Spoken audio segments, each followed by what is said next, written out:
តែជាមិត្តនិស័យ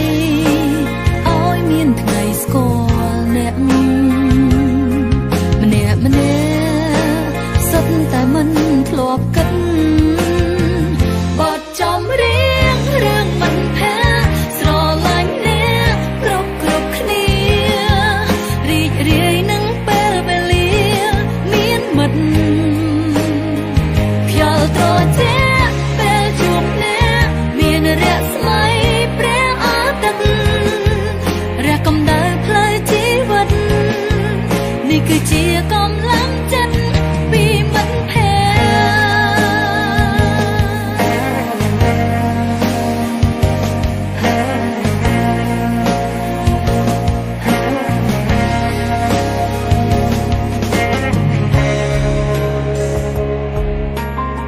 តិលោកឯកាថាគ្មានមិត្តភក្តិ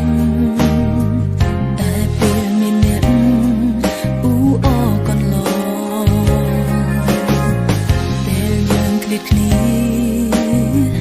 នឹកឃើញគ្នាមួយនេះផងនេះជាបំណងនៃចំរៀងនេះនិស័យឲ្យមានថ្ងៃស្គាល់អ្នកម្នាក់តែមិនធ្លាប់គិតបទចំរៀងរឿងមិត្តភក្តិស្រឡាញ់អ្នកគ្រប់គ្នារីករាយនឹងពេលវេលាមានមិត្តខ្យល់ត្រជាក់ពេលជួបអ្នកមានរស្មីព្រះអាទិត្យ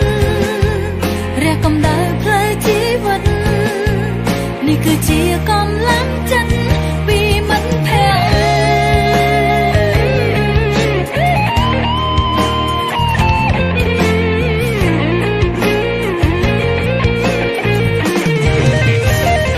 បទចំរៀងរឿងមិត្តភក្តិស្រឡាញ់អ្នកគ្រប់គ្នា